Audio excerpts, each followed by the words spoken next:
Very welcome to JE classes Meerut परिवार। Hello student, मेरा नाम है प्रीति परियार और आप हमारे साथ पढ़ रहे हैं फंडामेंटल्स ऑफ इलेक्ट्रिकल इंजीनियरिंग। आज के लेक्चर में हम प्रैक्टिकल ट्रांसफार्मर को पढ़ेंगे। लास्ट लेक्चर में भी हमने प्रैक्टिकल ट्रांसफार्मर ही पढ़ा था, उसमें दोनों चीज की कैरेक्टरिस्टिक बनाई थी, एक ऑन लोड और एक नो लोड। जब नो लोड लिया था तो उसमें क्या करा था, I2 फ्लो नहीं हो रही थी, जिसकी वजह से I2 नहीं थी तो I1 डैश भी नहीं थी, जो उसकी काउंटर करंट थी। ठीक है, लेकिन हमने सिर्फ रेजिस्टेंस माना था, लीकेज वहां मान के नहीं शो करा था। फिर हमने क्या लिया था, ऑन लोड लिया था। ऑन लोड में I2 भी फ्लो हो रही थी, लीकेज करंट भी दिखाया था और रेजिस्टेंस भी मान के चले थे, जिससे हमें क्या मिल गया था, कंप्लीट फेजर डायग्राम मिल गया था। अब उसी को ही आगे चलते हुए हम क्या, उसके बाद हमने क्या करा था, इक्विवेलेंट सर्किट बनाया था। जितनी चीजें हमने फेजर डायग्राम में शो करी थी वही सारी चीजें हमने क्या करी थी, सर्किट में भी बनाई थी। फेजर डायग्राम में हमने V1 की वैल्यू निकाल ली थी, V2 की वैल्यू निकाल ली थी। V1 और V2 निकालने के बाद हमने क्या चीज करी थी, इसमें इक्विवेलेंट सर्किट डायग्राम बनाया था। जितनी भी चीजें हमने डायग्राम में क्या करी थी, मेंशन करी थी। ठीक है, फेजर का जो यूज होता है वो ज्यादा यूज फेजर का वैसे नहीं करा जाता। फेजर डायग्राम का मेनली जो यूज करा जाता है वो करा जाता है, जैसे हम पढ़ रहे हैं कोई चीज, इलेक्ट्रिकल को ही मेनली इंटरनली पढ़ रहे हैं क्लासेस में, एक्सपेरिमेंट में, सिर्फ इसमें हम फेजर डायग्राम का यूज करते हैं। अदरवाइज जैसे कोई ट्रांसमिशन डिस्ट्रीब्यूशन है, उसमें हम क्या करते हैं, ट्रांसफॉर्मर की इंटरनल स्ट्रक्चर वगैरह को ही पढ़ते हैं, मतलब मेन ट्रांसफॉर्मर के बारे में ही पढ़ते हैं, जो उसका इक्विवेलेंट डायग्राम होगा उसको ही स्टडी करते हैं। फेजर डायग्राम को हम कभी भी मेन थ्री फेज सिस्टम में, ट्रांसमिशन डिस्ट्रीब्यूशन में फेजर डायग्राम को क्या नहीं करते, स्टडी नहीं करते। फेजर डायग्राम बस उसके थोड़ा सा इंटरनल स्ट्रक्चर को जानने के लिए क्या करा जाता है, यूज करा जाता है, या प्रैक्टिकल मतलब क्लासेस वगैरह में ऐसे ही फेजर डायग्राम यूज करा जाता है। मेन क्या यूज करा जाता है, equivalent circuit diagram. Equivalent circuit diagram हमने क्या कर लिया था, ड्रॉ कर लिया था। क्या बनाया था जब इक्विवेलेंट सर्किट डायग्राम बनाया था, एक था प्राइमरी वाइंडिंग का रेजिस्टेंस, फिर क्या बनाया था, प्राइमरी वाइंडिंग के रेजिस्टेंस के बाद लीकेज रिएक्टेंस जो प्राइमरी वाइंडिंग में हो रहा था, फिर इसके बाद कोर का रेजिस्टेंस शो कर दिया था और कोर का रिएक्टेंस शो कर दिया था। इसका मतलब जो करंट EMF मैग्नेटिक फील्ड बना रही थी उसके लिए क्या करा था, रिएक्टेंस शो करा था, और जो लॉस कर रही थी कोर में उसको क्या करा था, उसको रेजिस्टेंस से शो कर दिया था, और ये बना दी थी आइडियल ट्रांसफार्मर की तरह इसकी शेप। ठीक है, ऐसे ही सेकेंडरी वाइंडिंग, सेकेंडरी में तो कोर को क्या कहा था, एक ही तरफ शो करते हैं, सेकेंडरी के वाइंडिंग का रेजिस्टेंस और जो सेकेंडरी का लीकेज रिएक्टेंस था। लोड कनेक्ट है तो लोड शो कर दो, लोड कनेक्ट नहीं है तो लोड शो नहीं करते। ठीक, इसमें फ्लो होने वाली करंट I2, इसका रेजिस्टेंस R2 वाइंडिंग का, और XL2 यहाँ का लीकेज रेजिस्टेंस। ठीक है, यहाँ टर्न्स तुम्हारी मर्जी है, बराबर माने हैं या कितने भी, N1 N2। डॉट हमने एक तरफ करंट एंटर कर रहे हैं, एक तरफ से करंट लीड।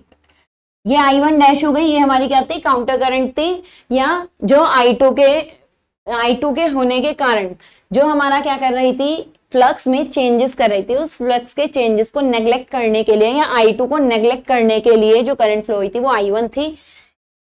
कोर में जो करंट जा रही है वो I0, जो कोर लॉस कर रही है वो IC करंट, और ये हो गई जो फ्लक्स एस्टैब्लिश कर रही है मैग्नेटाइजिंग करंट। इसे चाहे I से शो करो, I म्यू से शो करो, IM से शो करो, किसी से भी शो कर सकते हैं। तो इसके रिएक्टेंस को शो करने के लिए XM लिख दिया, इसके रेजिस्टेंस को शो करने के लिए RC लिख दिया, और ये हो गई सप्लाई वोल्टेज V1। लोड पे जो वोल्टेज मिलती है उसे हमने कितना कह दिया, V2। सेकेंडरी में जो जनरेट हुई E2, और प्राइमरी की वोल्टेज E1। यही सारी चीजें हमने किसमें शो करी थी, फेजर में। अच्छा, जब हमने फेजर बनाया था तो ये V2 शायद जहां I2 था वहां पे हमने क्या लिख दिया था, V2 लिख दिया था। तो उस चीज को थोड़ा सा बस चेक कर लेना, इतना ध्यान नहीं है, पर ऐसा लग रहा है कि V2 और I2 में से शायद एक ही चीज बना दी थी। जो कंप्लीट फेजर ऊपर का था ना वो वैसे ही रखना। शायद फेजर डायग्राम में ऐसे हमने E1 और E2 शो करा था ना, और लैगिंग लोड के लिए यहाँ I2 शो करा था, जो इससे कितने एंगल पे था, 5 2, और इससे 90 डिग्री पे क्या कहा था, क्योंकि जो लीकेज वाला फ्लक्स होता है वो अपोज करता है जिससे जनरेट हुआ है, तो इस वजह से लीकेज वाला जो फ्लक्स होता है उसकी जो ईएमएफ होती है वो 90 डिग्री लैग किससे करती है, I2 से। ये हमने पहले पढ़ लिया था। इसी EL2 के फेज में हमारी क्या होती है, क्योंकि ये जो EL2 होती है ये किसके बराबर होती है, -j/I2 XL2 के बराबर। ये वो फेजर है जो पढ़ लिया था, पर इसमें मुझे ऐसा लग रहा है कि शायद उसमें V2 बनाना, V2 को I2 समझ के उसी से ही जोड़ दिया था, शायद ऐसा हो सकता है। तो -j/I XL2। अब इसने क्या करा था कि या तो I2 R2 इसी में ही ले लो कि I2 R2, या फिर हम पे जो इक्वेशन है वो क्या है, यहां E देता है, E सप्लाई देता है किसे, V2 को प्लस I2 R2। V2 में मतलब E2 जो जनरेट हो रहा है वो किसके बराबर होता है, V2 plus I2 R2 plus j/I XL2।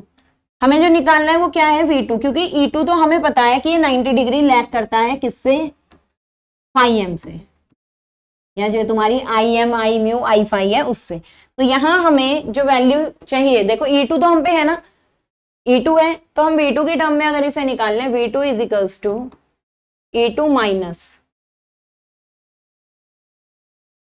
I2 R2 minus j/I2 XL2। इन दोनों में से कोई भी ड्रॉ कर सकते हैं। तो हम पे E2 है पहले से ही, तो हम क्या करते हैं, E2 से ड्रॉ कर लेते हैं। तो क्या होता है, हम -I2 R2 बना लो या -I2 XL2, कोई भी इसमें से क्या कर सकते हैं, ड्रॉ कर सकते हैं। तो यहां पर हमारे पे क्या है, -I2 XL2 इस डायरेक्शन में है और I2 R2 इस डायरेक्शन में है, तो इसे इससे जोड़ना है। अगर इसे इससे जोड़ेंगे तो किस में आएगा, यहाँ पे। तो I2 R2 इसके ही फेज में है, ये जोड़ना किससे है, E2 से। तो तुम्हारी मर्जी है, चाहे तो I2 R2 पहले जोड़ो, चाहे तो I2 R2 पहले जोड़ो, मर्जी है हमारी, या पहले I2 XL2 जोड़ो, कोई भी पहले ऐड कर सकते हैं, कोई फर्क इससे नहीं पड़ेगा। पर लेकिन देखो इसके साथ किसका साइन है, -I2 XL2 का साइन है। अगर मैं I2 R2 जोड़ूंगी तो मुझे उल्टा जोड़ना पड़ेगा, क्योंकि I2 R2 ऐसे माइनस में अंदर को है, तो ऐसे उल्टा बनाना पड़ेगा I2 R2। लेकिन जो -j/XL2 है वो इसी डायरेक्शन में है, तो हम पहले -j/XL2 जोड़ लेते हैं, पर इफेक्ट नहीं पड़ता, हम पहले किसी भी को भी जोड़ सकते हैं, ठीक है। तो यहाँ E1 E2 में नीचे बना रही हूँ, या मैं ऐसे भी कर सकती हूँ, E1 इसे लिख सकती हूँ, E2 इसे लिख सकती हूँ, तो ये कह देंगे कि E2 बड़ा है E1 से, ठीक है।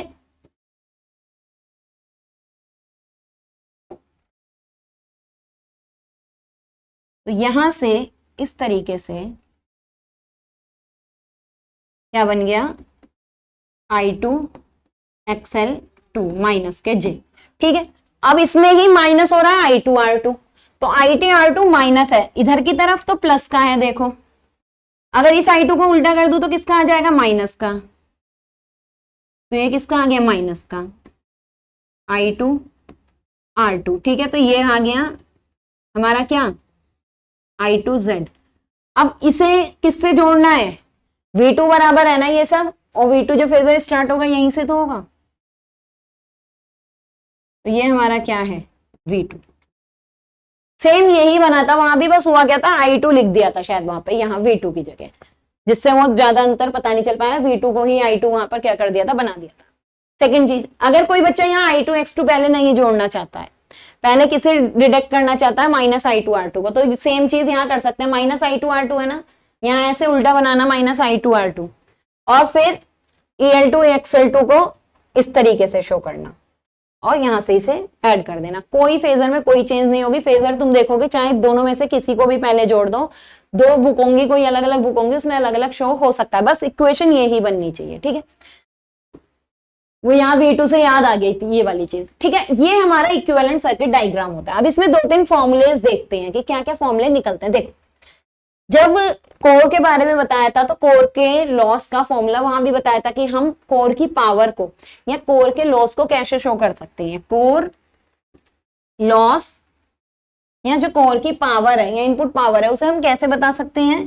कोर लॉस का जो उस टाइम बताया था कि कोर लॉस को हम कैसे भी लिख सकते हैं, यहाँ IC जा रही है ना RC में, तो हम इसे क्या भी लिख सकते हैं, और V1 जितनी यहाँ है उतनी यहाँ है। पैरेलल में वोल्टेज क्या होती है, सेम होती है। तो जितनी V1 यहाँ है उतनी ही V1 कहाँ है, यहाँ भी है। तो इसके क्रॉस V1 और इसके क्रॉस V1 क्या है, सेम है। तो इसलिए हमने क्या कहा था, कोर लॉस को हम कितना भी लिख सकते हैं, V1 इंटू IC भी लिख सकते हैं। ये भी हो सकता है। दूसरी चीज, कोर लॉस, सप्लाई तो यहीं से ही गई है, तो हम क्या भी लिख सकते हैं, V1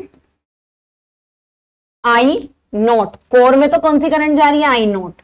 V1 I nought cos phi nought. Cos phi nought कौन सी एंगल है, जो हमने क्या बनाया था, I नोट वाला एंगल बनाया था।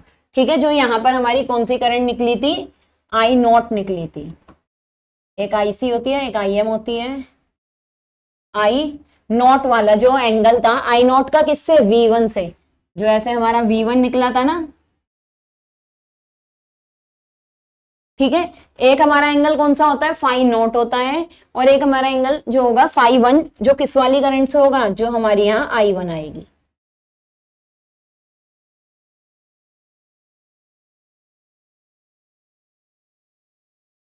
ये वाला एंगल होता है फाई 1। ठीक है, तो दोनों एंगल अलग अलग है, इसे याद रखना। कोर लॉस को हम ये दो लिख सकते हैं। और कोर लॉस को हम क्या लिख सकते हैं, और कोर लॉस को हम यहां से और क्या चीज लिख सकते हैं, कोर लॉस के और फॉर्मूले भी यहाँ पे बना सकते हैं। क्या, यहां पर अगर करंट की टर्म में मुझे नहीं बनाना है फॉर्मूला, V1 बराबर IC की टर्म में नहीं बनाना है, तो V1 IC की जगह यहां मैं क्या लिख सकती हूँ, मैं V1 की जगह क्या लिख सकती हूँ, यहीं पर ही अगर बात करें, ये रेजिस्टेंस में फॉर्मूला लिखना है तो I स्क्वायर R लिख सकते हैं। तो इस फॉर्मूले को और क्या लिख सकते हैं, I स्क्वायर R C। एक कोर लॉस का ये फॉर्मूला हो गया। और IC हटाना है,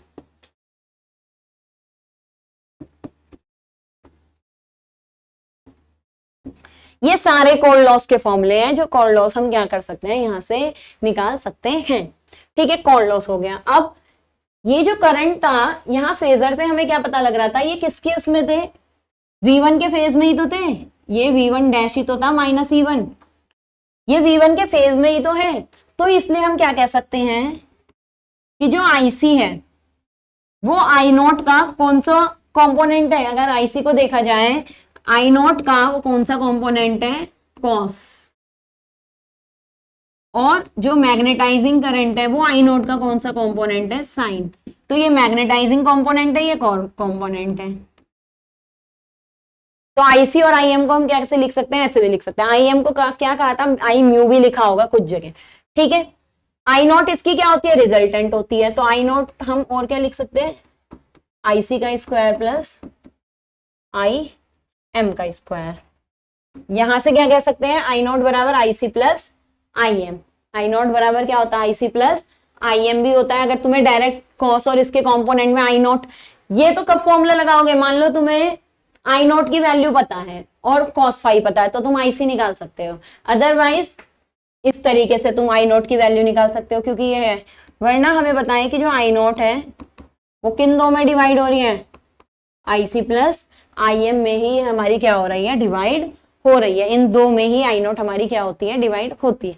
ठीक है, ये तुम्हारे क्या है, तरीके हैं बहुत सारे करंट को निकालने के। ये वाली जो करंट होती है वो कौन होती है, I1 डैश I नोट। तो I1 बराबर हम क्या लिख सकते हैं, जैसे हमने ये लिखा है ऐसे हम ये भी कह सकते हैं। अगर इसको तो चलो तुम फॉर्मूले से निकाल भी लोगे, इसे अगर नहीं भी लिखो तो I1 को जरूर लिख देना कि I1 जो होती है हमारी वो I1 dash plus I note होती है। ये कुछ फॉर्मुलेज हो गए जो इक्विवेलेंट सर्किट से रिलेटेड हो गए। अब हमने जो इक्विवेलेंट सर्किट बनाया है, इसे हमने क्यों बनाया है, अब इसका हम यूज करेंगे। जैसे हमने आइडियल ट्रांसफॉर्मर पढ़ा था, उसमें क्या करा था, इंपीडेंस ट्रांसफॉर्मर की तरह उसका यूज बताया था कि आइडियल ट्रांसफॉर्मर को एज ए इंपीडेंस ट्रांसफॉर्मर की तरह यूज कर सकते हैं। क्यों, उसमें हमने देखा था अगर हमें सर्किट को क्या करना है, स्टडी करना है, वैल्यूज सॉल्व करनी है, सर्किट सॉल्व करना है, ठीक है, ट्रांसफॉर्मर कहीं लगाया है और उस लाइन में कंप्लीट चीजें, लॉस वगैरह सारी चीजें निकालनी है, तो हम क्या करते हैं, सर्किट को के जो रजिस्टेंसेज हैं, वैल्यूज हैं, उन्हें किसी एक साइड रेफर मान लेते हैं। रेफर मतलब ये वाइंडिंग है ना, वाइंडिंग के एक तरफ कर लेंगे, उससे हमारा सर्किट में लूप लगाना, सर्किट को सॉल्व करना क्या हो जाएगा, इजी हो जाएगा। तो हम या तो इधर की सारी चीजें इधर रेफर कर लेते हैं या इधर की सारी चीजें इधर। ये है सेकेंडरी साइड क्योंकि लोड है, ये है प्राइमरी साइड क्योंकि सोर्स है। तो हम कहते हैं सेकेंडरी रेफर टू प्राइमरी, अगर हम ये वाला पार्ट इधर लाएंगे, और अगर हम इधर वाला पार्ट इधर लाएंगे तो हम कहेंगे प्राइमरी रेफर टू सेकेंडरी। अब इन्हें रेफर करते टाइम करते क्या है, रेफर में हमने रेजिस्टेंस तो बता दिया था आपको, इंपीडेंस, इंपीडेंस रेफर में क्या कहा था, या रेजिस्टेंस रेफर में, इंपीडेंस रेफर करने के लिए हमने क्या कहा था, जब इंपीडेंस रेफर करते हैं तो जो प्राइमरी साइड का इंपीडेंस होता है और दूसरा होता है सेकेंडरी साइड का इंपीडेंस। तो मान लो हमें सेकेंडरी को इंपीडेंस को ट्रांसफर करना है कहाँ, प्राइमरी में, तो यहाँ क्या आता है N1 अपॉन N2, प्राइमरी वाले टर्न्स ऊपर, सेकेंडरी वाले टर्न्स ये स्क्वायर। ये कब है, अगर सेकेंडरी वाला कहाँ रेफर करा है, प्राइमरी में। ऐसे समझ जाओ ZP है ना, तो इसका मतलब जो भी चीज आएगी वो कहाँ आएगी, प्राइमरी में आएगी। सेकेंडरी का इंपीडेंस है उसे कहाँ लाना है, प्राइमरी में, तो ये फॉर्मूला लगाना है। और अगर सेकेंडरी प्राइमरी वाले को सेकेंडरी में ले जाओगे तो बस ये चीज वहां चली गई, N2 अपॉन N1 का होल स्क्वायर ZP। ये किसके लिए है, सेकेंडरी टू प्राइमरी रेफर, ठीक है। और ये किसके लिए है, प्राइमरी टू सेकेंडरी रेफर, ठीक है। अब आई अगली चीज, अगर हमें वोल्टेज रेफर करनी है, अगर हमें क्या रेफर करनी है, वोल्टेज, तो वोल्टेज का सेम वही formula, V1 upon V2 is equals to क्या होता है, N1 अपॉन N2। तो अगर हमें इसे रेफर करना है तो क्या करेंगे, V1 is equals to N1 upon N2 into V2। इसका मतलब अगर वोल्टेज प्राइमरी में लानी है तो बस N1 अपॉन N2, यहाँ N1 अपॉन N2 का स्क्वायर है ना, सिर्फ जेड में स्क्वायर आता है, बाकी करंट और वोल्टेज में बिना स्क्वायर के। तो वोल्टेज का जो फॉर्मूला होता है या जेड में जैसे N1 upon N2, N1 upon, primary में आना है तो N1 ऊपर, ठीक है। ऐसी सेकेंडरी को रेफर करना है तो V2 बराबर N2 upon N1 into V1, ठीक है। 4, अगर करंट रेफर करनी है, करंट प्राइमरी की सेकेंडरी में ले जानी है, सेकेंडरी की प्राइमरी में लानी है, तो करंट का फॉर्मूला क्या होता है, I1 upon I2 is equals to N2 upon N1। तो I1 इज इक्वल्स टू क्या निकलेगा, N2 upon N1 into I2। तो इस तरीके से हमारी किसकी वैल्यू निकल जाएगी, अगर हम किसको रेफर कर रहे हैं, करंट को। तो बस अब क्या करना है, इन्हें किसी एक सर्किट को किसी दूसरी तरफ क्या करो, रेफर करो। ये तो हमारा है इक्विवेलेंट सर्किट, ठीक है। ये हमारा क्या है, इक्विवेलेंट सर्किट। इक्विवेलेंट सर्किट में ही हम सर्किट को क्या कर सकते हैं, कंप्लीट सर्किट को एक तरफ ले जा सकते हैं, रेफर कर सकते हैं, और कंप्लीट सर्किट को दूसरी तरफ भी रेफर कर सकते हैं। रेफर करने का मतलब क्या कहा है, अगर तुम्हें ये सेकेंडरी कहाँ ले जानी है, प्राइमरी साइड में ले जानी है, सेकेंडरी कहाँ ले जानी है, प्राइमरी साइड में, तो सेकेंडरी रेफर टू प्राइमरी, अगर क्या है, सेकेंडरी रेफर टू प्राइमरी, तो बस तुम्हें क्या करना है, यहां पर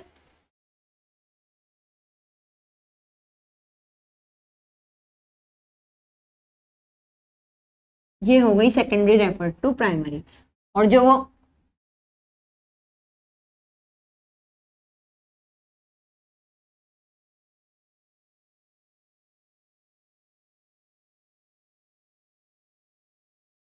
सर्किट इधर की तरफ चला गया, ठीक है। सेकेंडरी हमारी रेफर कहाँ हो गई, प्राइमरी, मतलब ये वाली साइड सारी कहाँ पे आ गई, प्राइमरी में आ गई, ठीक। तो देखो अब ये जो I2 है वहां से इधर आ गई है, जो हमारी I2 वाली वैल्यू है वो वहां से कहाँ आ गई है, इधर आ गई है। तो I1 डैश ने कह के ये I2 अब इधर, मतलब इधर की तरफ फ्लो कर रही है, ठीक है। तो इन सब की हमें क्या निकालनी है, वैल्यू निकालनी है। अब ये R2 नहीं रहेगा, R2 dash, I2 dash, XL2 dash. अब ये सारी वैल्यू किस में आ गई, डैश डैश में वैल्यू बन गई, क्योंकि अब सारी जो सेकेंडरी में चीजें थी वो हमने कहाँ रेफर कर ली, प्राइमरी में। तो प्राइमरी के रेजिस्टेंस तो वैसे ही रहेंगे, सेकेंडरी के रेजिस्टेंस कितने हो गए, R2 कितना हो गया हमारा, R2 dash, R2 dash, R2 किस में आ गया, प्राइमरी में आ गया, तो कितना हो गया, N1 अपॉन N2 का whole square into R2। Leakage reactance कितना हो गया, N1 अपॉन, जो रेजिस्टेंस होता है सेम, मतलब इंपीडेंस है, रेजिस्टेंस है, लीकेज रिएक्टेंस भी तो ऐसी है, into XL2 I2 dash is equals to N2 upon N1 into I2। इस तरीके से हमारी वैल्यूज क्या हो जाती हैं, रेफर हो जाती हैं सेकेंडरी वाली साइड से प्राइमरी वाली साइड, ठीक है। ऐसी वोल्टेज रेफर कर लोगे, V2 की वैल्यू और N1 E2 की वैल्यू, ये सारी वैल्यू सेकेंडरी साइड से कहाँ आ सकती हैं, सारी की सारी वैल्यू किस में आ जाती है, प्राइमरी में। ऐसे ही सर्किट क्या करोगे, प्राइमरी से सेकेंडरी में। अगर ये सारी चीजें उठा के कहाँ ले जानी है, अब दूसरी तरफ ले जानी है, अब ये जो वाइंडिंग्स बनाई है ये कहाँ बना लो, यहाँ, और इन सबको कहाँ करो, रेफर। तो इसकी भी वैल्यू, ये भी चेंज होगा, ये भी चेंज होगा, ये भी चेंज होगा, ये भी, ये करंट, ये करंट, ये करंट, ये करंट, सारी वैल्यू क्या करेंगे, चेंज करेंगे। प्राइमरी रेफर का मतलब V1 भी चेंज करेंगे, जैसे यहाँ V2 चेंज करेंगे, I2 चेंज करा, E2, ऐसे यहाँ की सारी वैल्यू, ई की तो नीड नहीं पड़ेगी, V1 और V2 ऐसे यहां से चेंज करेंगे, तो V1 चेंज करेंगे जब सेकेंडरी में ले जाएंगे, किसे, प्राइमरी को, ऐसे सेकेंडरी से प्राइमरी में लाए तो V2 भी हमारा क्या होगा, चेंज होगा, सारी वैल्यूज चेंज हो जाएंगी। ठीक है, तो हमारा क्या बन जाता है, इक्विवेलेंट सर्किट किसी एक साइड बन जाता है। देखो, एक होता है इक्विवेलेंट सर्किट, एक होता है अप्रॉक्स सर्किट। इक्विवेलेंट और अप्रॉक्स सर्किट में बस डिफरेंस क्या है कि जब हमारा ये कंप्लीट सर्किट बनता है, अगर हम कोर को क्या करते हैं, पहले बना लेते हैं, और रेजिस्टेंसेस को क्या करते हैं, बाद में बनाते हैं, तो वो हमारा अप्रॉक्स सर्किट होता है। लेकिन अगर हम रेजिस्टेंस पहले बना रहे हैं फिर कोर को शो कर रहे हैं, मतलब वाइंडिंग के पास, वो हमारा कैसा सर्किट होता है, ये जो हमने इस टाइम बना रखा है, एग्जैक्ट इक्विवेलेंट सर्किट। तो हमारे दो तरीके के सर्किट बनाए जा सकते हैं इक्विवेलेंट, एक तो एग्जैक्ट, एक अप्रॉक्स। ठीक है, अप्रॉक्स और एग्जैक्ट खुशी से भी सॉल्व कर सकते हो, बस हल्का सा अंतर किसका आता है, जब हम एग्जैक्ट अप्रॉक्स बनाते हैं तो हमने क्या कहा है, कोर पहले आती है, और ये रेजिस्टेंस कहाँ आते हैं, बाद में आते हैं।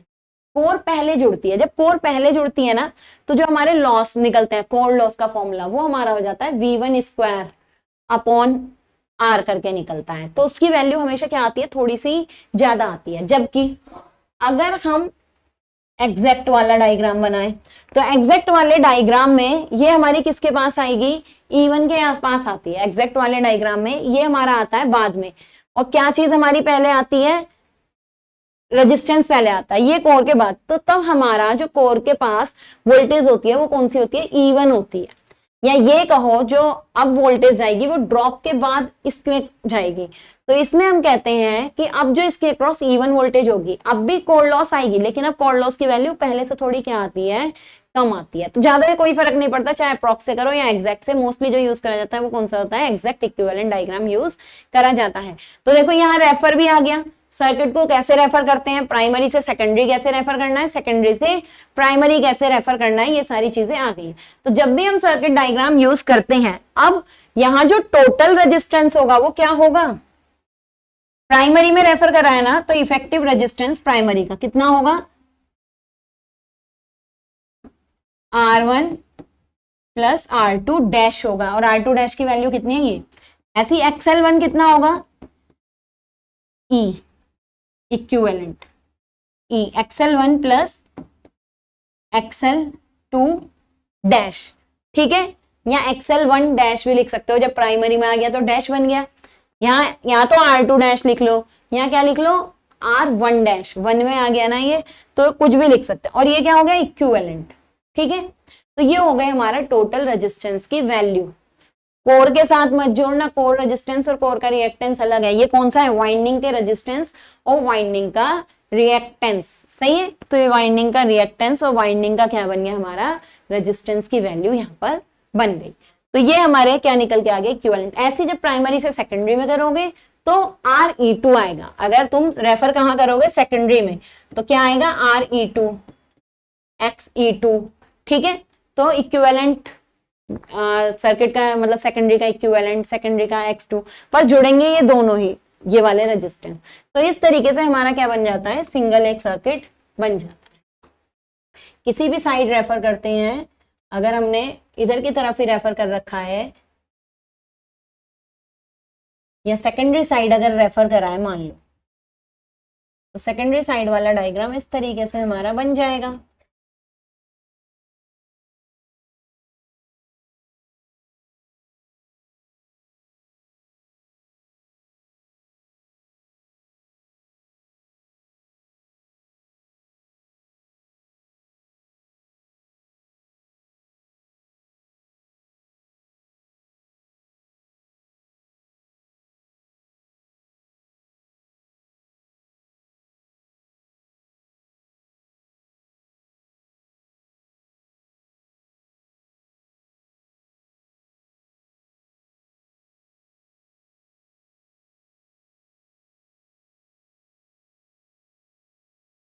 ठीक है, इस तरीके से हमारा क्या बनेगा, अब सर्किट बनेगा। अगर हमने ये कहाँ रेफर करा है, ये सेकेंडरी में, पहले वाला कहाँ रेफर था सर्किट, ये प्राइमरी रेफर था, ये कहाँ कहाँ हमारा रेफर है, सेकेंडरी में रेफर है। तो Re2 Xe2 टोटल वैल्यू हो गई, ये सप्लाई की वैल्यू हो गई, ये हमारा अब क्या है, ये हमारा हो गया कोर और वो करंट। इसमें I2 चेंज नहीं होगा, जो I2 की वैल्यू रहेगी I2 क्या रहेगी, वही रहेगी। यहाँ चेंज क्या होगी, I1, यहाँ हमारी कौन सी करंट चेंज होगी, I1 चेंज होगी। यहाँ हमारी कौन सी करंट चेंज होगी, I0 चेंज होगी, क्योंकि सब टर्न्स के इधर आ गए।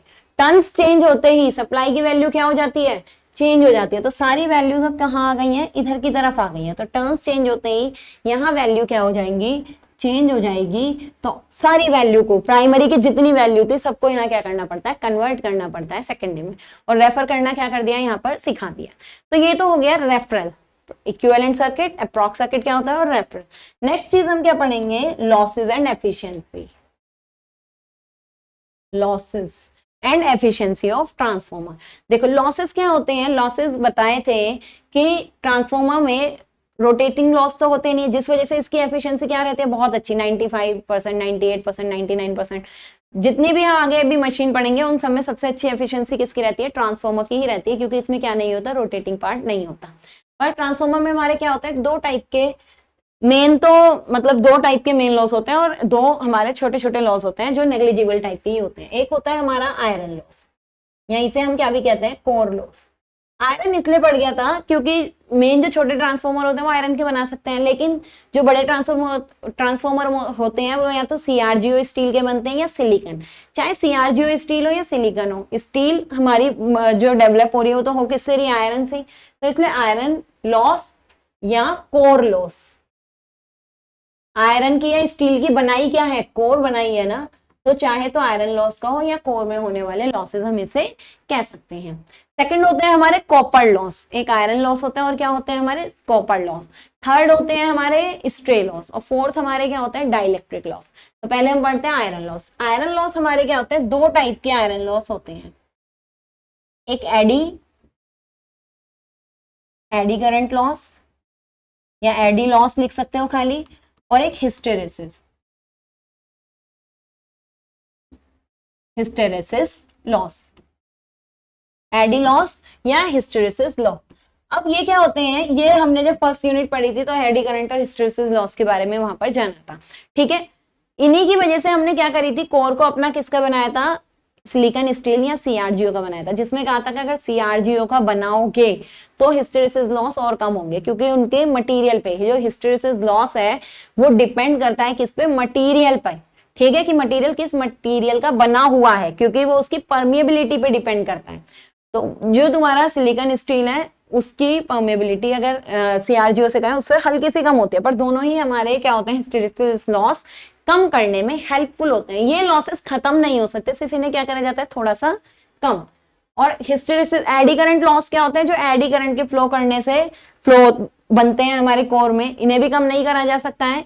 लेकिन ये कैसे रिड्यूस बताए थे, छोटी छोटी हमने क्या करी थी, ट्रांसफॉर्मर की कोर को लैमिनेट कर दिया था थिन 0.35 थिकनेस वाले शीट्स में। बहुत थिन थिन शीट्स होती हैं, थिकनेस तो हमने इसलिए कहा 0.35 बता दिया था, 50 हर्ट्ज की लेती है, ठीक है। उससे हमने क्या करा था, एडी करंट लॉस को अपने रिड्यूस कर दिया था। और ये जो एडी करंट लॉस होता है, PE से शो कर दो, और हिस्टेरेसिस लॉस होता है, ये हमारे किस पे डिपेंड करते हैं, ये जो KE और KH है ये प्रोपोर्शनैलिटी कांस्टेंट है, ठीक है। तो ये हमारा डिपेंड करता है किस पे, एक तो BM पे। BM मतलब क्या कहा था कि चाहे दोनों में से कोई भी हो, मैग्नेटिक फील्ड हो रहा है ना, वो एक में फ्लो कर रही है हमारी एडी धारा है जो मैग्नेटिक फील्ड के कारण, एक हमारा क्या मैग्नेटिक मटेरियल पे डिपेंड कर रहा है। तो इसका मतलब दोनों ही लॉसेस हमारे किस पे डिपेंड करते हैं, BM पे डिपेंड करते हैं। इसमें तो डायरेक्ट लिख देते हैं BM का स्क्वायर, लेकिन इसमें लिख देते हैं BM की पावर 6। लेकिन जो अब रिसेंट वाला फॉर्मूला आया उसमें यहाँ भी BM का स्क्वायर लिखा जाता है, वरना पहले लिखा जाता है BM की पावर x, ठीक है। x तुम्हारा क्या होता था, स्टीनमैन कांस्टेंट होता है। और ये डिपेंड करते हैं फ्रीक्वेंसी, एक मिनट ये उल्टा हो गया, यहां x यहां स्क्वायर, वो एडी ऊपर लिखा हुआ है, हिस्टेरेसिस नीचे, तो उसमें कंफ्यूजन। और किस पे डिपेंड करते हैं, ये फ्रीक्वेंसी पे, ये करता है खाली फ्रीक्वेंसी पे, ये फ्रीक्वेंसी के स्क्वायर पे। तो एडी करंट लॉस हमारे किस पे डिपेंड करते हैं, फ्रीक्वेंसी के स्क्वायर पे भी डिपेंड करते हैं, अगर इस फॉर्मूले से देखा जाए तो, ठीक है। और ये हमारा डिपेंड करता है किस पे, एफ पे। तो ये मेन फॉर्मूला इतना लिख लो, वरना हम क्या भी लिखते हैं यहाँ, वो हमने कांस्टेंट में इंक्लूड कर दिया। और यहाँ क्या भी लिख सकते हैं, यहाँ वॉल्यूम भी लिख सकते हैं, थिकनेस भी लिख सकते हैं। जो हमारा एडी होता है वो थिकनेस पे भी डिपेंड करता है, और जो हमारे दोनों लॉसेज होते हैं ये वॉल्यूम पे भी डिपेंड करते हैं, चाहे एडी हो या हमारा क्या है, हिस्टेरेसिस है। क्योंकि वॉल्यूम जैसी होगी कोर की, उसी के अकॉर्डिंग हिस्टेरेसिस और एडी लॉस होते हैं। पर चाहे वॉल्यूम हो चाहे हमारी क्या है थिकनेस, वो हमारे हमने किन कांस्टेंट में इंक्लूड कर दिए, इस बोल्ट्जमैन कांस्टेंट में हमने क्या कर दिया, इंक्लूड कर दिया, इसलिए उसे एडी कांस्टेंट कह दो, इसे KH, वरना ये बोल्ट्जमैन कांस्टेंट हमारा यहाँ होता है। तो एडी लॉस हमने दो दिखा दिया, एक BM के स्क्वायर पर डिपेंड कर रहा है और वो किस पे डिपेंड कर रहा है, BM की पावर X और F पर डिपेंड कर रहा है। ठीक है, अगर यहां से हम ये देखें BM बराबर क्या होता है, फाई अपॉन ए होता है BM बराबर फाई अपॉन ए। यहाँ पे BM इजिकल्स टू कितना होता है, फाई अपॉन ए होता है। अब फाई बराबर BM इंटू ए, यहाँ पर हमने कह दिया, मान लो BM की हमें एक और वैल्यू पता है, BM की हमने जब फॉर्मूला पढ़ा था ट्रांसफॉर्मर का, वहां E V कुछ भी चीज कह दो, हम वोल्टेज में V कह देते हैं, कि हमने पढ़ा था कि जो V1 निकल के आया था, यहाँ जो E निकल के आया था, और E बराबर V1 ही होता है, ये वैल्यू किसके बराबर निकल के आई थी, E की 4.44, या फिर इसे क्या भी लिख सकते हैं, √2 पाई भी लिख सकते हैं, और इसे क्या भी लिख सकते हैं, 4.44 भी लिख सकते हैं। 4.44 F phi M into N, यही तो फॉर्मूला था। ठीक है, फाई M की जगह अगर हम देखें, फाई M को क्या भी लिख सकते हैं, V1 upon 4.44 F into N। Number of turns fix होते हैं ना, 1 वाला है तो 1 लिख देना। नंबर ऑफ टर्न्स क्या होते हैं, फिक्स। VI हो गई सप्लाई वोल्टेज, ये हमारी इनपुट से आती है वेरिएबल, और ये हो गई फ्रीक्वेंसी। तो हमें क्या पता लगता है कि जो FM है वो प्रोपोर्शनल है किसके, V1 अपॉन F के। ये तो दोनों चीज क्या है, कांस्टेंट है। ठीक है, जो फाई है प्रोपोर्शनल है V1 अपॉन F के। तो यहाँ फाई की जगह हम कितना लिख सकते हैं, फाई बराबर हमारा क्या है, BM इंटू ए। तो यहाँ पर चाहे हिस्टेरेसिस लॉस हो या एडी लॉस हो, KH, BM की जगह हम कितना लिख सकते हैं, फाई इंटू, BM की जगह कितना लिख सकते हैं, फाई इंटू ए, और फाई की जगह कितना लिख सकते हैं, ये V1 upon 4.44 F N1 into A X कहा था इसे। अब X को हम खुद मान लेंगे, या तो स्क्वायर मानो या 1 मानते हैं। ठीक है, X आ गया यहाँ, 1 इसे लेके चलते हैं वैसे, और यहाँ आ गया हमारा F। सही है, अब बताया जा रहा है कि जो अब के फॉर्मूलेज हैं उसमें BM की जगह भी, BM की पावर को भी कितना लिख देते हैं, स्क्वायर ही लिख देते हैं। अब यहाँ से जो हिस्टेरेसिस लॉसेस हमें देखने को मिले, ये सारी चीजें क्या है, कांस्टेंट है। तो कांस्टेंट वालों को कांस्टेंट के अंदर ही इंक्लूड कर दो, या प्रोपोर्शनल का साइन लगा दो। तो यहाँ से हमें ये पता लग रहा है बस V1 और F ही तो हमारा क्या है, वेरिएबल है। तो V1 की पावर X, F1 की पावर भी X है, और एक F यहाँ पर है, तो यहां से कितना लिख सकते हैं, एक X ये ऊपर गया तो V1 की पावर X इंटू F की पावर 1 माइनस X, यही तो दिख रहा है PH, V1 और V1 की पावर X और F की पावर 1 माइनस X दिख रहा है। तो इसका मतलब अगर X को मैं 2 भी रखती हूं, अगर बाय चांस यहाँ पर रख दिया, तो भी हमारा कितना आएगा, V अपॉन F, कोई ना कोई वैल्यू यहाँ पर आएगी। ठीक है, तो इससे पता चलता है कि जो हिस्टेरेसिस लॉसेस हैं वो हमारे किस पे भी डिपेंड करते हैं, फ्रीक्वेंसी पर भी डिपेंड कर रहे हैं इनवर्सली प्रोपोर्शनल, और वोल्टेज पर भी डिपेंड कर रहे हैं डायरेक्टली प्रोपोर्शनल। इसी के तो बराबर है V1 अपॉन F के। इस F को नीचे भी ले जा सकते हैं, या इस F को मैं ऊपर ले गई, F की पावर 1 माइनस X, किसी भी तरीके से तुम कह सकते हो। तो जो हिस्टेरेसिस लॉस है वो सप्लाई वोल्टेज और फ्रीक्वेंसी दोनों पे क्या कर रहे हैं, यहाँ पर डिपेंड कर रहे हैं। फिर एडी करंट लॉस को अगर ऐसे ही देखा जाए, एडी करंट लॉस में यही सारी चीजें देखो दोबारा लिखेंगे, बस किसमें अंतर है, BM का स्क्वायर। तो इसका मतलब F का क्या आएगा, स्क्वायर, और एक F का स्क्वायर है, F के स्क्वायर से F का स्क्वायर कट गया। तो एडी करंट लॉस अगर प्रोपोर्शनैलिटी देखी जाए सिर्फ किसके आएगा, V1 के स्क्वायर के आएगा। तो यहां से इस फॉर्मूले से मेन एडी करंट के लॉस के फॉर्मूले से तो हमें दिख रहा है कि हाँ ये फ्रीक्वेंसी पे डिपेंड कर रहा है, लेकिन अगर हम क्या करें, वोल्टेज की वैल्यू यहाँ पर रख के देखें और वोल्टेज की वैल्यू रखने के बाद हम देखते हैं तो हमें ये पता लगता है कि जो एडी करंट लॉस है वो किस पे डिपेंड हमारा यहाँ नहीं कर रहा, फ्रीक्वेंसी पे डिपेंड नहीं कर रहा, सिर्फ एडी करंट लॉस किस पे है, वोल्टेज के ही डायरेक्टली प्रोपोर्शनल होता है। यही वैल्यू रखी है, देखो फाइव की जगह V1 अपॉन एफ रखा है, तो V1 अपॉन एफ, V1 का स्क्वायर हो गया, एफ का स्क्वायर हो गया, स्क्वायर से स्क्वायर हमारा क्या हो गया, कैंसिल हो गया, और इससे हमें क्या पता लग गया कि P इज इक्वल्स टू क्या आ गया, V1 का स्क्वायर। तो सेम हमें देखो यहाँ से वैसे भी पता है कि सप्लाई जब चेंज होगी, अगर AC सप्लाई है तभी एडी लॉस है, DC होती तो यहाँ क्या नहीं होती, एडी लॉस होता ही नहीं। तो एक तरीके से V1 पर डिपेंड कर ही रहा है कि जैसे जैसे हमारी वैल्यू चेंज हो रही है उसी के कारण ही हमारा यहाँ क्या प्रोड्यूस हो रहा है, एडी करंट लॉस प्रोड्यूस हो रहा है। तो हमने क्या बता दिया यहाँ, एडी और हिस्टैरिसीस लॉस के बारे में, दोनों के बारे में बता दिया है। ठीक, इन दोनों का एक साथ रिलेशन भी होता है पर इतना तुम्हारे कोर्स में है नहीं तो वो हम नहीं पढ़ाएंगे। Second loss, copper loss. Second हमारे कौन से हैं, कॉपर लॉस। ठीक है,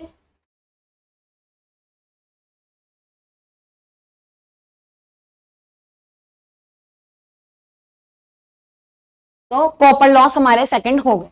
कॉपर लॉस में अब क्या है, ये किसके कारण, वाइंडिंग में क्या कहा था, कोई ना कोई रेजिस्टेंस, और वाइंडिंग हमारी किसकी बनी होती है, कॉपर की होती है, तो चाहे वाइंडिंग लॉस बोल दो या कॉपर लॉस बोल दो, कॉपर लॉस ही मेन बोलते हैं क्योंकि इसकी हमारी क्या होती है, वाइंडिंग बनी हुई होती है। ठीक है, तो कॉपर लॉस किसमें है, वाइंडिंग में। वाइंडिंग का क्या मान लिया था हमने, रेजिस्टेंस मान लिया था, R01 प्राइमरी का हो गया था, मतलब R1 प्राइमरी का हो गया था और R2 किसका हो गया था, सेकेंडरी का हो गया था। तो कॉपर लॉस हमारे क्या होते हैं, PCU is equals to I1 square R1 plus I2 square R2। एक तरीके से तो यही कहेंगे, पर इस तरीके से ना लिख के हम कॉपर लॉस को क्या लिखते हैं, पहले ही से रेफर करते हैं ना प्राइमरी में, तो प्राइमरी में रेफर करने के बाद जो आता है वही हमारे कॉपर लॉस होते हैं। जैसे यहाँ तो लिख दो equivalent, R equivalent primary side, या I2 का square R equivalent secondary side.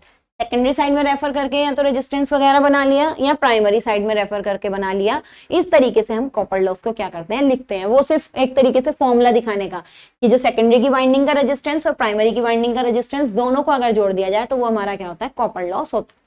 Refer करके लिखोगे तो डायरेक्ट इक्विवेलेंट रेजिस्टेंस है, प्राइमरी में करा तो primary current into equivalent resistance, secondary में करा तो secondary current into equivalent resistance, I square R formula होता ही। ये हो गए हमारे कॉपर लॉस जो हमारे किस में होते हैं, वाइंडिंग में होते हैं। थर्ड है स्ट्रे लॉस। स्ट्रे लॉस हमारा कौन सा होता है कि जैसे हमने क्या कहा, एडी करंट फ्लो करती है, तो एडी करंट अभी तो हमने सिर्फ किस में ली थी, वाइंडिंग में, मतलब जो कोर में हो रही थी। लेकिन हमारा टैंक भी तो किसका होता है, किसी मटेरियल का टैंक बना हुआ होगा, कंटेनर जो रहता है, ठीक है, उसमें नली ट्यूब्स वगैरह रहती हैं। हमारा क्या होता है कि इनमें भी करंट क्या कर जाता है, एडी करंट फ्लो करने लगता है, तो इसमें भी थोड़ा बहुत, ना के बराबर क्या होता है, कुछ ना कुछ लॉसेस हो जाता है टैंक वगैरह में, कंटेनर में।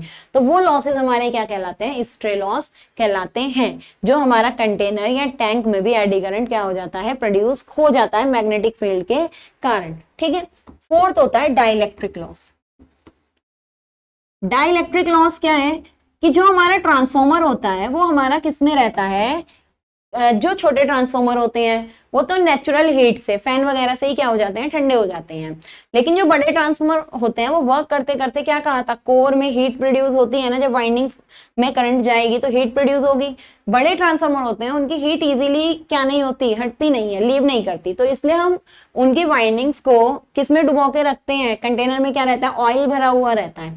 तो उस ऑयल की अपनी क्या होती है कि स्ट्रेंथ होती है, तो जिसे क्या बोलते हैं, डाइलेक्ट्रिक स्ट्रेंथ बोलते हैं। उस ऑयल में होने वाले जो लॉस होंगे, डाइलेक्ट्रिक मटेरियल ही बोला एक तरीके से, इंसुलेशन मटेरियल, तो जो भी ट्रांसफॉर्मर में इंसुलेशन मटेरियल है या ऑयल है, इनमें जो होने वाले लॉस होते हैं वो हमारे कौन से लॉस कहलाते हैं, डाइलेक्ट्रिक। ये दोनों लॉस क्या होते हैं, बहुत कम होता है, इन्हें हम लिखते नहीं है, सिर्फ बता दिया है।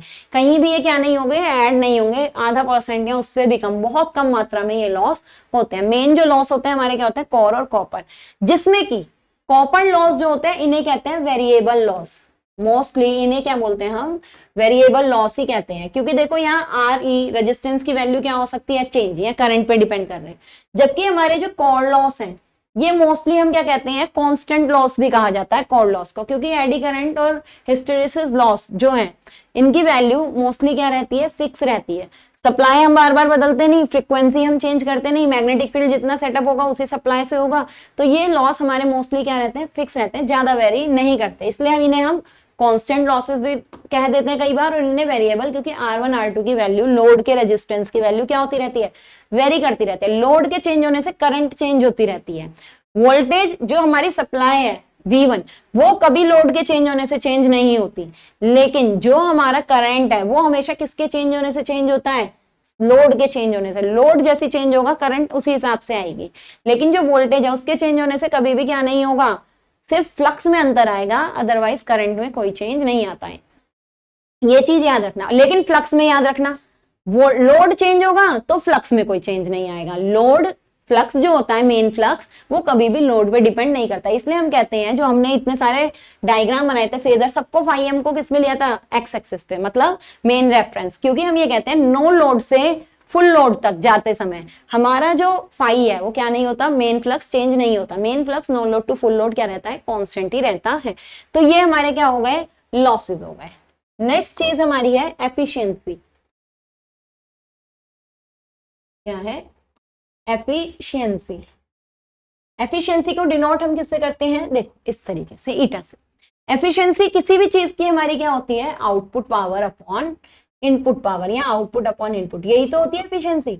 तो यहां भी हमारी एफिशिएंसी यही होगी, output power divided by input power. ठीक है, इनपुट पावर को हम क्या लिख सकते हैं, आउटपुट पावर को तो चलो आउटपुट पावर ही लिख दिया, आउटपुट पावर को तो हमने क्या लिख दिया, मान लो आउटपुट पावर ही लिख दिया। पर इनपुट पावर को हम क्या भी लिख सकते हैं, जो हमें आउटपुट में पावर मिली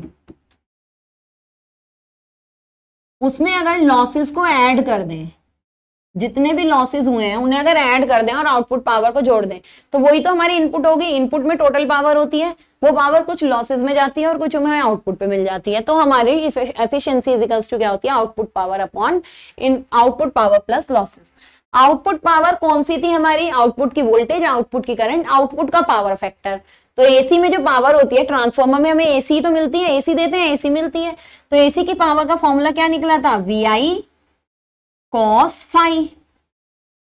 लेकिन ये सब आउटपुट में है ना, और आउटपुट की सारी चीजों को, सेकेंडरी को हमने किससे रिजेंबल करा था, 2 से, 2 सफिक्स I2 cos फाई 2। ठीक है, तो ये हो गया हमारा V2 I2 cos phi 2 plus losses. Losses हमने दो देखे, दो ही मेन लॉसेस बताए थे, हिस्टेरिक और डाइलेक्ट्रिक हम नहीं लिखते। दो लॉसेस कौन से, एक iron loss, iron loss fix ही होते हैं, इसलिए उनको एडी और उनको दोनों को लिखने की जरूरत नहीं है। आयरन लॉस क्या होते हैं, फिक्स होते हैं, अभी बताया था कि कांस्टेंट लॉसेस होते हैं। Plus copper loss, copper loss को यहाँ लिख सकते हैं I² RE। ठीक है, RE चाहे सेकेंडरी का लिख दो, चाहे RE किसका लिख दो, प्राइमरी का। तो यहाँ पर हम क्या लिख सकते हैं, करंट की फॉर्म में इसकी वैल्यू लिख सकते हैं। हमने सारी करंट, मतलब सारी वैल्यूज जो करंट की है वो किसमें मानी, I2 में मानी है, तो PCU को हम कितना लिख सकते हैं, I2² RE2। इस तरीके से हम यहाँ पर वैल्यू लिख सकते हैं। ठीक है, चाहे प्राइमरी रेफर मानो या सेकेंडरी, सारा यहाँ सेकेंडरी में चल रहा है, तो इसलिए हम करंट को भी किसमें लिख सकते हैं, या सेकेंडरी में लिख सकते हैं। तो ये हमारा एफिशिएंसी का फॉर्मूला होगा, ये होता है हमारा एफिशिएंसी। तो इस एफिशिएंसी को क्या कहा है, कैसे भी लिख सकते हैं, V2 I2 cos phi 2 divided by V2 I2 cos phi 2 plus PI plus I2² RE2। ये हम ऐसे इसको क्या कर सकते हैं, यहाँ पर लिख सकते हैं। ठीक, अब यहाँ पर ये तो हमारी हो गई नॉर्मल एफिशिएंसी। अब अगर कोई कहता है मैक्सिमम एफिशिएंसी बताओ कि ट्रांसफार्मर पे मैक्सिमम एफिशिएंसी कब मिलेगी, तो किसी भी चीज की अगर हमें मैक्सिमम एफिशिएंसी निकालनी है, मैक्सिमम एफिशिएंसी निकालने के लिए क्या करते हैं, जो चीज वेरिएबल है उसका उसके रेस्पेक्ट में, यहाँ वेरी कौन कर रहा है, देखो V2 फिक्स लोड मिलेगा, फाई 2 फिक्स है, PI फिक्स है, RE फिक्स है, रेजिस्टेंस मेन क्या चेंज है, I2। तो हम अगर एफिशिएंसी का I2 की रेस्पेक्ट में क्या कर दें, डिफरेंशिएशन कर दें, लोड चेंज हो गया, कुछ भी चेंज होगा, I2 ही तो वेरी करेगी, तो I2 की रेस्पेक्ट में अगर डिफरेंशिएशन कर दें और उस डिफरेंशिएशन को इक्वल कर दें 0 के, तो वो हमारे को क्या मिलती है, मैक्सिमम मिलती है। ठीक है, for maximum power, maximum power d efficiency by d I2, अगर I1 लिखेंगे तो I1, अगर मान लो ये फॉर्मूला मैंने आउटपुट की टर्म में ना बनाकर इनपुट पावर, यहां पर आउटपुट को लिखा होता है input power minus losses upon input, तो सब में 1 1 आता, हम पीआई में भी तब पीसीयू में भी 1 ले लेते, तो हम 1 की टर्म में भी सॉल्व करेंगे तो वही आएगा, तब हम डिफरेंशिएशन 1 की टर्म में करेंगे। इसे कितना लिख दो, 0, तो हमें क्या मिल जाएगी, मैक्सिमम पावर मिल जाएगी। तो इसका हम क्या करें, डिफरेंशिएशन करें, और डिफरेंशिएशन इसका कितना, किसके इक्वल लिखें, 0 के बराबर लिखें, तो हमारे को क्या मिल जाती है, यहां पर मैक्सिमम पावर मिल जाती है। तो अगर मैक्सिमम पावर यहां पर हम निकालें,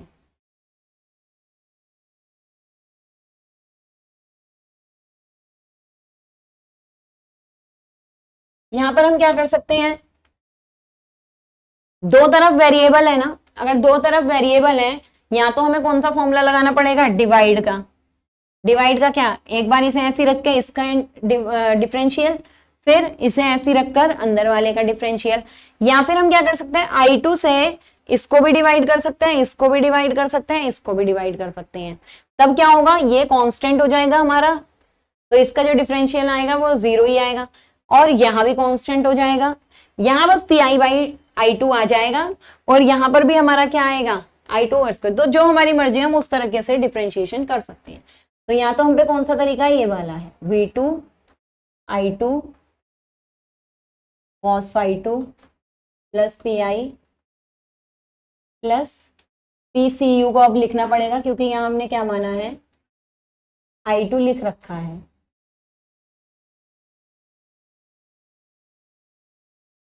अंदर डिफरेंशिएशन, किसका डिफरेंशिएशन करना है, इसका, तो इसका क्या आएगा, V2 cos phi2 प्लस, यही तो होता है, प्लस, अब ये वाली टर्म ऐसी, V2 I2 cos phi2 term ऐसी, किसका डिफरेंशिएशन, अब इस वाले का, इस वाले के डिफरेंशिएशन में क्या चीज आएगी, V2 I2 cos phi2 से तो बचेगा सिर्फ V2 cos phi2, PI वाला कांस्टेंट है तो PI वाला यहाँ से हट जाएगा, फिर I2 ये आएगा, तो 2 I2 इंटू RE2, ये हमारा आ गया। नीचे क्या आता है, होल स्क्वायर,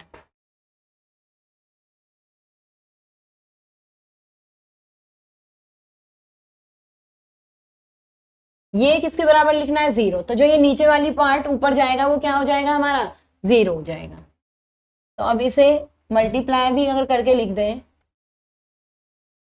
या V2 cos phi2 पूरे में से क्या आ रहा है, कॉमन आ रहा है, देखो V2 cos phi2 इस पूरे के साथ मल्टीप्लाई में है ना, और यहां भी V2 cos phi2 I2 हटा लेना, इस पूरे के साथ किसमें मल्टीप्लाई में है, तो V2 cos phi2 को भी कॉमन लेके किसमें पहुंचा दिया, 0 में पहुंचा दिया। तो यहां सिर्फ कितना बचा, V2 I2 cos phi2 plus PI plus I2 square RE2 plus यहाँ I2 बचा, तो V2 I2 cos phi2, differentiation करने में साइन माइनस का आता है,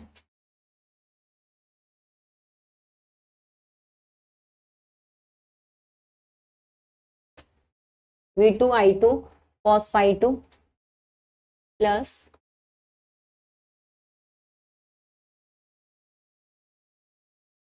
टू, अच्छा ये माइनस खोल दिया, तो 2 I2 स्क्वायर RE2, ये दोनों तो पहुंच गए थे 0 में, खाली I2 बचा था, I2 के अंदर मल्टीप्लाई करिए, तो देखो वो तो हो गया V2 I2 cos phi2, और यहाँ I2 का स्क्वायर, डिफरेंशियल करने में माइनस आता है तो माइनस साइन यहाँ भी ले लिया, माइनस साइन यहाँ भी। अब देखो V2 I2 cos phi2 से V2 I2 cos phi2 cancel हो गया, तो कितना बचा, 2 I2 RE2 में से ये वाला माइनस हो गया, तो 0 is equals to PI minus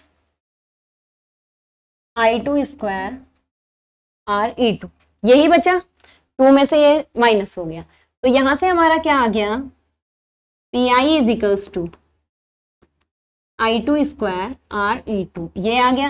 P I क्या है, आयरन लॉस। तो इसका मतलब जब when core loss is equal to copper loss, then efficiency will be maximum for transformer. For transformer, when core loss is equal to copper loss, then efficiency will be maximum. तो efficiency हमारी कब maximum होगी, जब iron और copper loss हम एक दूसरे के क्या होंगे, इक्वल होंगे। ठीक है, तो ये हो गया। अब अगर हमें करंट निकालना है, करंट एट मैक्सिमम एफिशिएंसी, सारी चीजें निकाल सकते हैं हम। अब मैक्सिमम एफिशिएंसी भी निकाल सकते हैं और करंट केवीए निकाल सकते हैं एट मैक्सिमम एफिशिएंसी पर। किसी भी चीज को हम मैक्सिमम एफिशिएंसी पर निकाल सकते हैं। तो करंट एट मैक्सिमम एफिशिएंसी अगर निकालना है तो हमने मान ली कि हमने ये माना कि हमने क्या लिखा है, इसे P I is equals to I2 square RE2 लिख रखा है। ठीक है, तो यहां से क्या लिख रखा है, P I is equals to I2 square RE2। यहां से अगर मैं ऐसे लिख दूं I2 is equals to P I upon RE2, इस तरीके से लिख रखा है, I2 is equals to P I upon RE2। ठीक है, अब अगर ऊपर और नीचे, या मैं इसका अंडर रूट भी अगर इस स्क्वायर को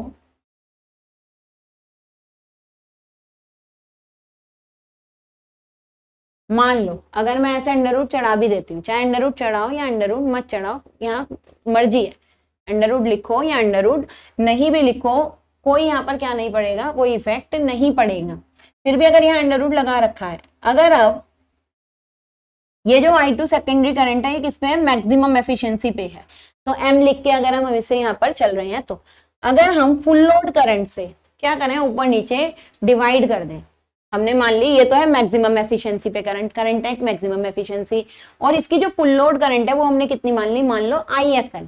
तो अगर हम IFL से ऊपर नीचे क्या करें, मल्टीप्लाई कर दें IFL upon IFL PI RE2, इस तरीके से अगर हमने इसे लिख रखा है। ठीक है, अब देखो I2M इज इक्वल्स टू, यहां पर जो किसकी वैल्यू है,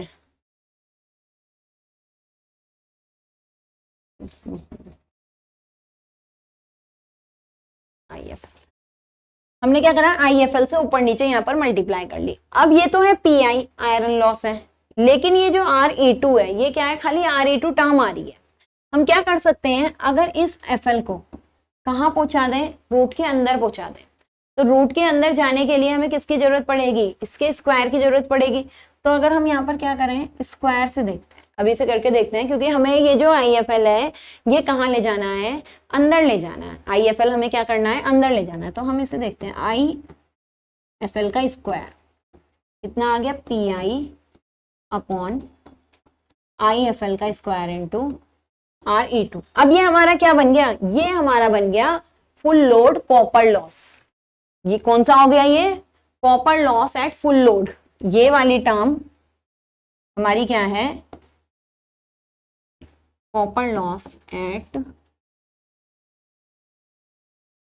फुल लोड। ठीक है, तो ये जो हमारी मैक्सिमम करंट की वैल्यू होती है वो ये होती है, maximum current I2M is equals to कितना होता है, IFL का स्क्वायर, फुल लोड करंट का स्क्वायर, अंडर रूट में PI IFL का स्क्वायर। इसे हम full load copper loss PCUFL लिख दो, इसे क्या लिख सकते हैं,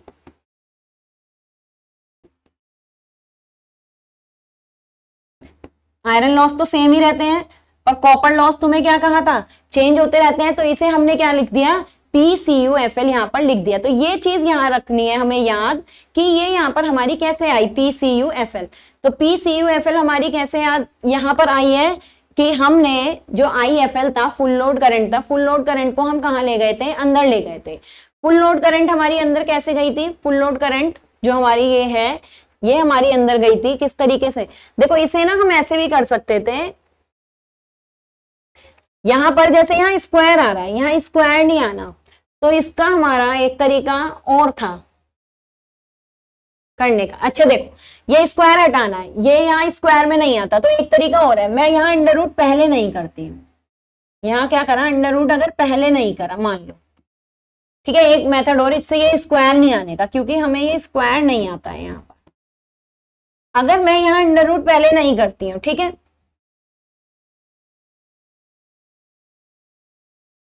डिवाइड इससे ही करना है, तो आई एफ एल का स्क्वायर।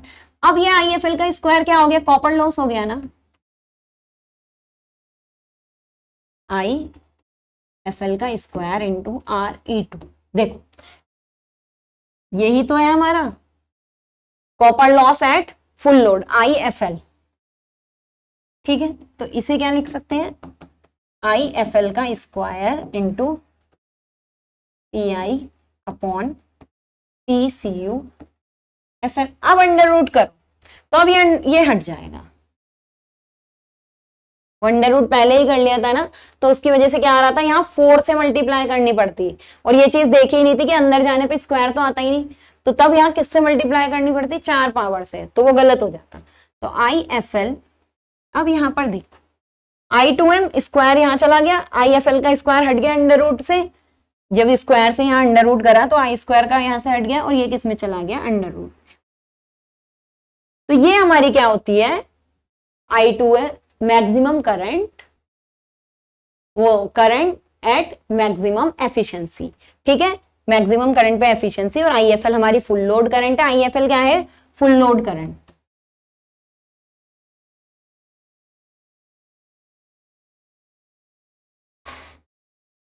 ठीक है, और पीयूसीएफएल फुल लोड कॉपर लॉस। इसमें और अब तुम क्या लिख सकते हो, यहां पर जो वैल्यू आई, दोनों तरफ V की मल्टीप्लाई कर दो, दोनों तरफ किसकी मल्टीप्लाई कर दो, V2 लोड वोल्टेज की अगर मल्टीप्लाई कर दे तो VI हमारा क्या होता है, पावर, जो ये होता है, ये हमारी वोल्टेज की अगर मल्टीप्लाई कर दी तो ये क्या होती है, पावर। तो ये हो गई मैक्सिमम एफिशिएंसी पे power, SM is equals to full load power under root में iron loss upon full load copper loss. तो एक फॉर्मूला ये भी होता है हमारा, SM इज इक्वल्स टू, अब ये वाली जो वैल्यू है इसको हम क्या भी लिख देते हैं, x भी मान लेते हैं, चाहे SM अपॉन FL का हो या I2M अपॉन IFL को हम क्या भी कह देते हैं, x, और ये x बराबर हमारा किसके है, under root PI upon PCU FL के है, इसे हम क्या भी कह देते हैं, x भी कह देते हैं। अब क्या करो, जहां भी तुम्हें क्या पता लग रहा है कि जहां भी मैक्सिमम एफिशिएंसी पे कोई वैल्यू निकालनी है, ये केवीए था मैक्सिमम एफिशिएंसी पे, एस बराबर क्या है, वीआई, और वीआई को क्या बोलते हैं, वोल्ट एम्पियर, केवीए। तो मैक्सिमम एफिशिएंसी पर ये क्या था, KVA, KVA at maximum efficiency.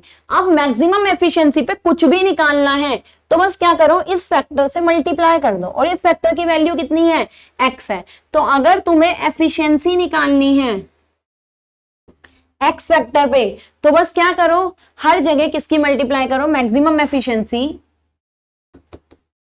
Maximum, ये एफिशिएंसी का फॉर्मूला आया था, लेकिन अभी तक हमने मैक्सिमम एफिशिएंसी निकाल के जो आया पीआई बराबर ये इसमें रखा नहीं है ना, अब इसमें रखते हैं तो हमारी क्या आ जाएगी, मैक्सिमम एफिशिएंसी आ जाएगी। तो मैक्सिमम एफिशिएंसी बराबर V2I2 cos phi 2 होता है, लेकिन अब हम पे क्या है, मैक्सिमम एफिशिएंसी है, V2I2 cos phi की जगह है हम क्या लिखेंगे, maximum KVA at maximum efficiency तो लिखेंगे। तो बस हमें किससे मल्टीप्लाई करनी है, x से, तो x V2I2 cos phi 2 divide by, नीचे भी कितना है, x V2I2 cos phi 2 plus iron loss और कॉपर लॉस दोनों आपस में क्या है, बराबर है, तो यहाँ 2PI लिख दो। PI लिखना आसान है क्योंकि आयरन लॉस हमारे क्या होते हैं, कांस्टेंट होते हैं, तो आयरन लॉस और कॉपर लॉस क्या है, सेम है, तो कॉपर लॉस की जगह भी हमने कितना लिख दिया, PI लिख दिया, तो 2PI ये होती है हमारी मैक्सिमम एफिशिएंसी, ठीक है। तो एट मैक्सिमम एफिशिएंसी ये हमारा क्या बन गया, फॉर्मूला बन गया, और यहां लिख भी देना कि मैक्सिमम एफिशिएंसी पे, at maximum efficiency I2M is equals to XIFL, ठीक है। SM is equals to XSFL, PI is equals to PCU, और क्या क्या है, मैं ये सारा फॉर्म, और एक ये फॉर्मूला हो गया। ये सारे हमने किस पे निकाल लिए, मैक्सिमम एफिशिएंसी पे वैल्यू निकाल ली। ठीक है, तो आज तुम्हारा कौन सा टॉपिक यहाँ होता है, एक तो रेफरल पढ़ लिया हमने, लॉसेस पढ़ लिया, मैक्सिमम एफिशिएंसी। सिर्फ अब हमारा लास्ट टॉपिक बचा है क्या, रेगुलेशन। तो ये हमारी यूनिट हमारी क्या हो जाएगी, खत्म हो जाएगी। तो लास्ट टॉपिक हमारा क्या है, रेगुलेशन, और थोड़े से इसके क्या देख लेंगे, हल्के फुल्के जो न्यूमेरिकल आपके सिलेबस में आते होंगे। तो हम इस टॉपिक के साथ इस लेक्चर को खत्म करते हैं। अब आपसे मिलेंगे नेक्स्ट लेक्चर में, तब तक के लिए गुड बाय।